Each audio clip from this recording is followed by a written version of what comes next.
Cornwall is one of the most atmospheric counties in the UK. It is the perfect setting for tales of mystery and paranormal occurrences, with vast moors, mysterious rock formations, and a rugged coastline renowned for shipwrecks. It is the ideal setting for stories of mystery and supernatural events.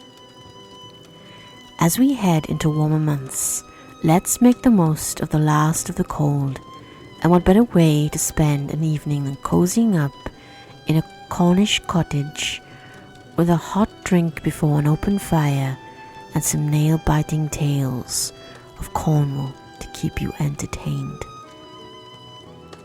During the winter of 1849, the whole of Falmouth was on edge. The conversation in the shops, the alehouses, and on the streets was only about one thing. Strange sounds had been heard at night, unexplainable, frightening noises that were keeping everyone awake. There were various contradictory descriptions of what people actually heard, from melancholy, unearthly music to screeching cries of pain. Some fishermen said they had listened to the noises on the water when crossing the bay, while other townsfolk had heard it in the back streets, as far as the Green Bank, though they were never quite able to pinpoint exactly where it was coming from. Some had even claimed to have seen the phantom take shape, but could not describe what they had seen. The newspapers reported that the eccentric movements of this nondescript, coupled with all the other matters connected with it, make all agree in this particular that it must be a ghost, a prelude of some direful disaster about to befall the town of Falmouth. A slow panic began to build. Women and children stopped leaving the house at night, and many couldn't fall asleep without a lit candle in the room. The fishermen stopped going to sea, and the entire town's police force was sent out at night to drive the spirits back from whence they came. Many local men took to the streets too, and began patrolling the dark lanes around Falmouth.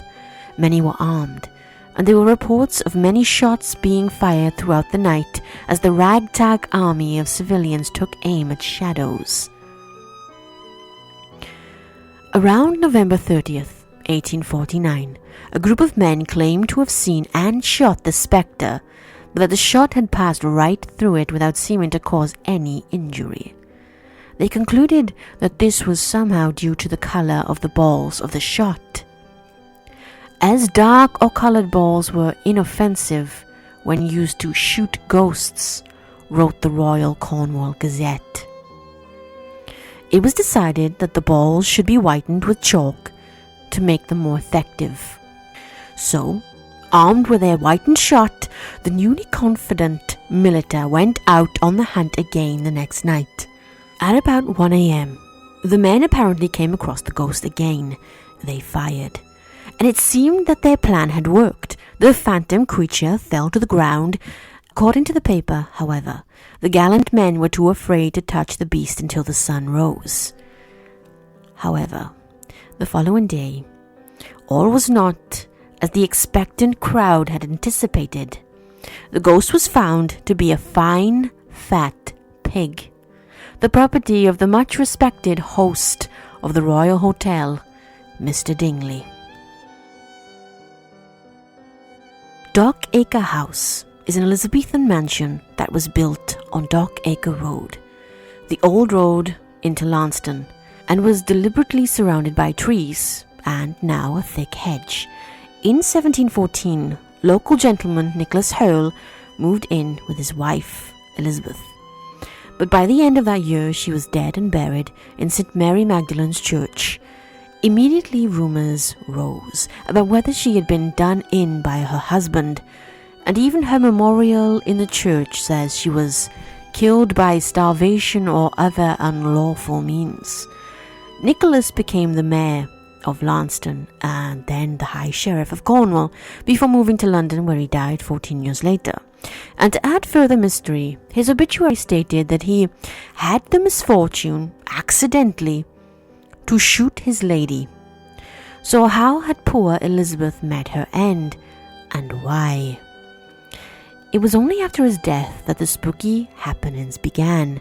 An apparition of Nicholas was said to frequently appear in the house, playing a wooden flute, and even more strangely, the tune was a recognizable Elizabethan madrigal, the lyrics of which are as follows.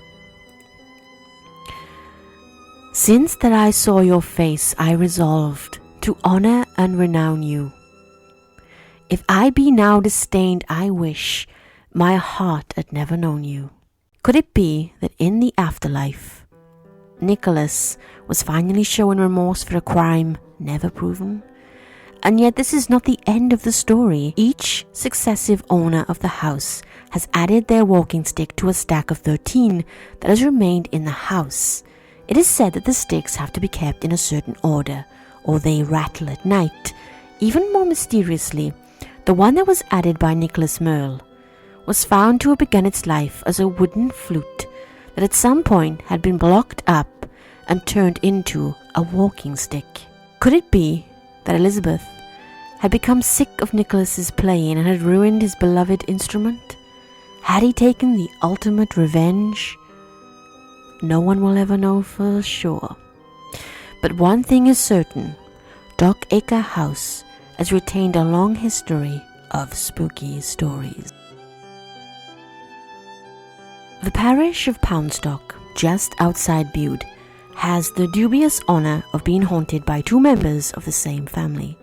The earliest ghost is that of William Penfound, who was the curate of St. Winwallow's Church in Poundstock in 1356. This was the time of the Lollard movement, a group of people who wanted the Bible to be published in English, and who saw the clergy as corrupt and greedy. At the end of Mass, once the congregation had left the church, a group of armed men broke in and found William in the chancel. They cut him down swiftly, and in a macabre twist, they smeared his blood around the church altar and ornaments.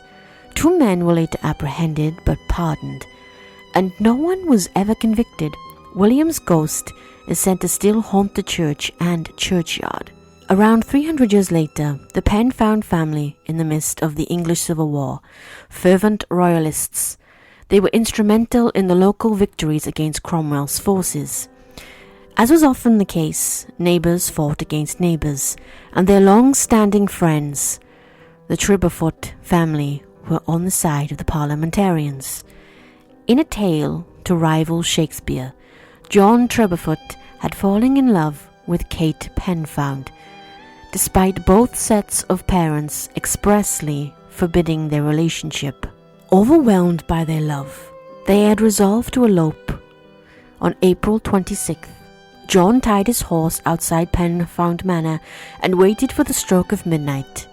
As fate would have it, Kate's father had not slept and was still downstairs drinking grog when he saw his daughter Kate sneak her way to the front door.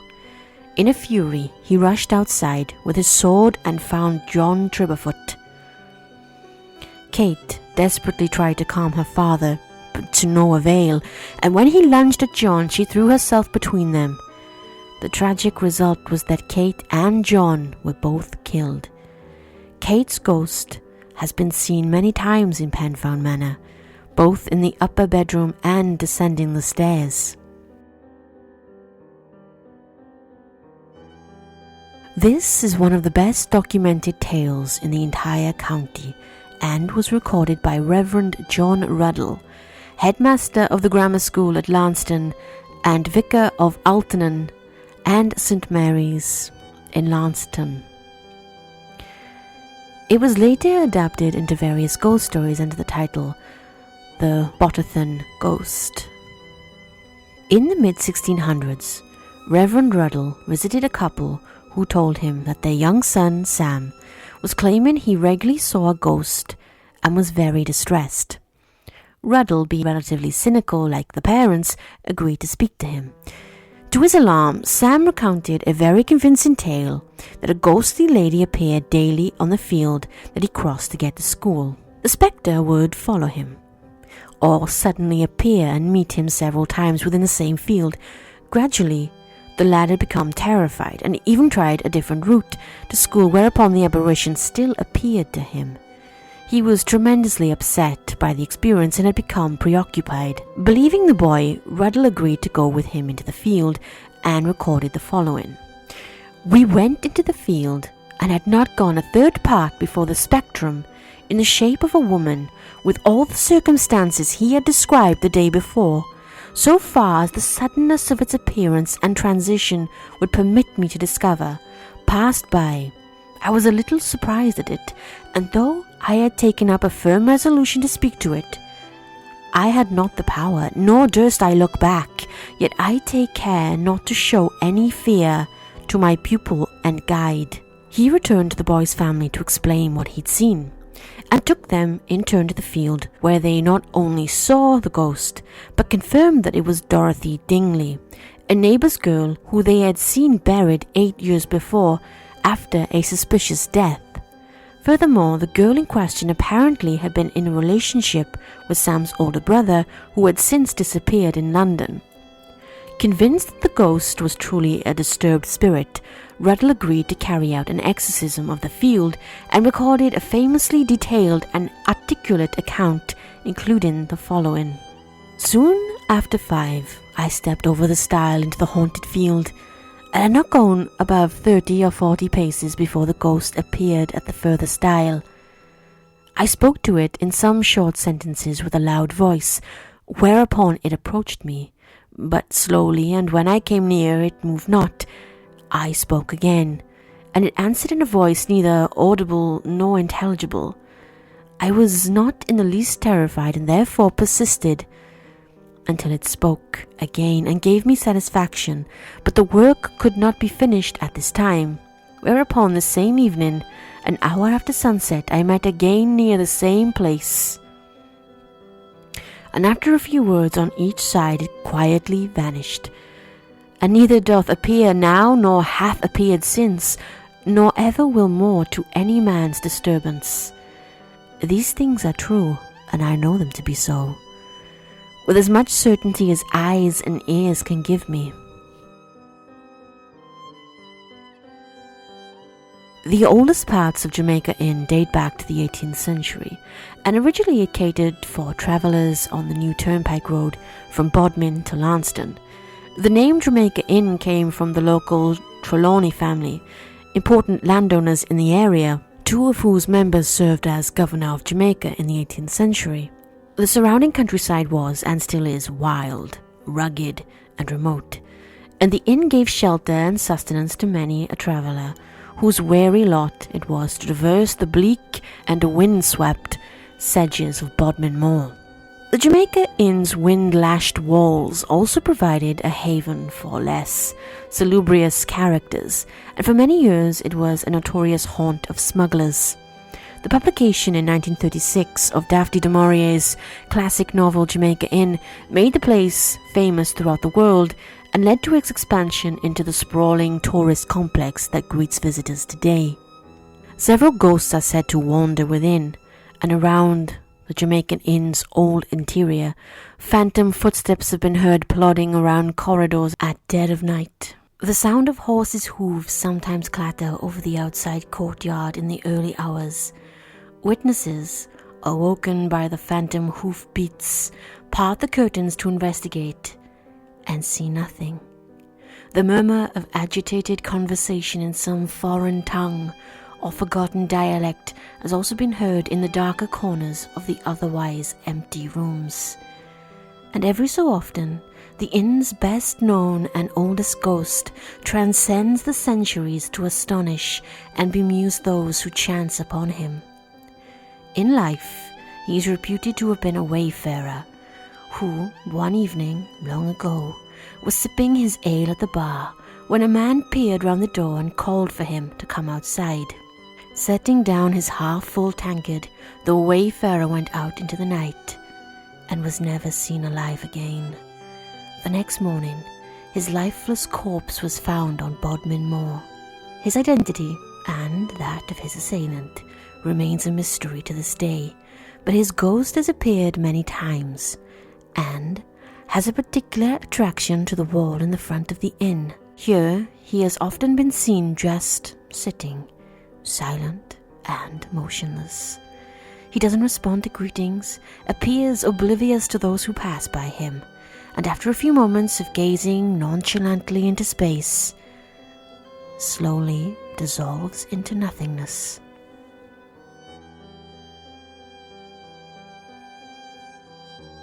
A forlorn aura hangs over the picturesque bulk of Pangasik Castle.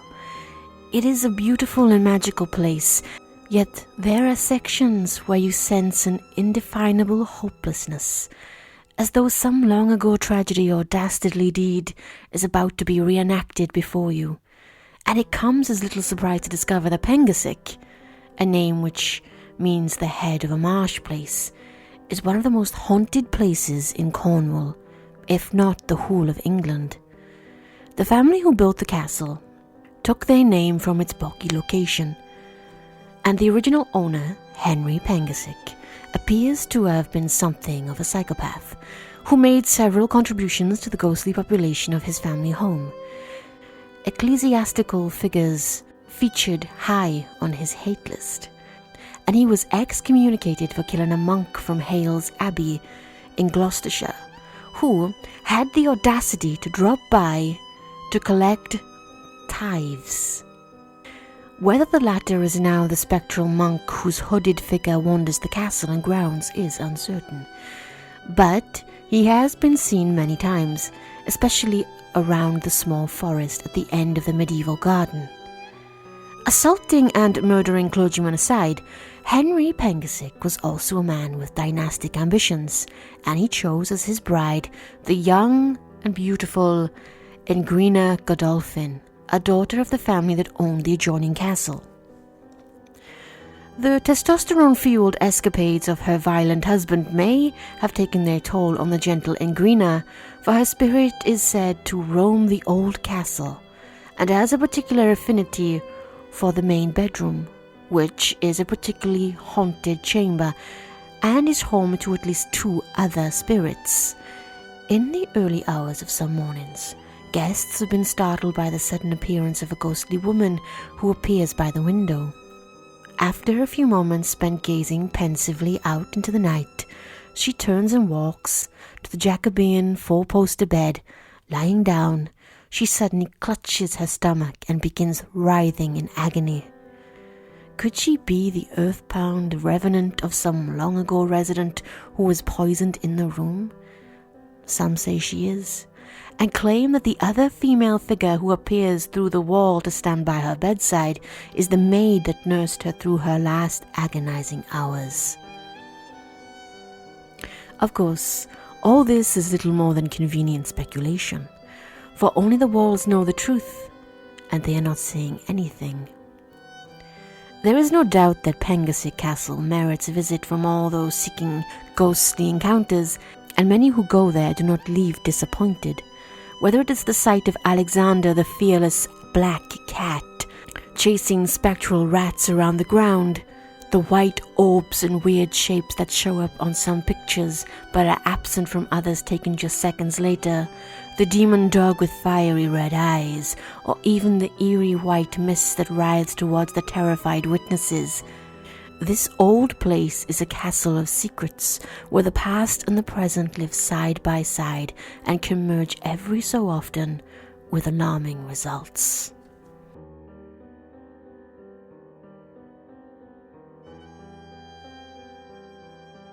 Built in 1573 by Sir John Arundel, Trerice enjoys a secluded setting in a sheltered valley and nestles peacefully at the end of a winding, narrow lane.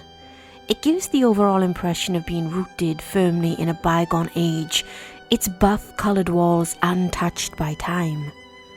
During the Civil War, the Arundels were staunch royalists, and as a result, their fortunes suffered a downturn during Cromwell's protectorship. This, however, proved little more than a blip in the family fortunes, for come the restoration of the monarchy in 1660, their estates were duly restored. In the 18th century, the family began spending less and less time at their Cornish retreat, and in 1802, their 400-year occupancy ended, and Trerice Manor passed to the Ackland family. They set about restoring the property's grand chamber, and today, this is undoubtedly its chief glory, with its splendid barrel ceiling which looks absolutely magical when the sunlight streams through the 576 panes of its 16th century east window.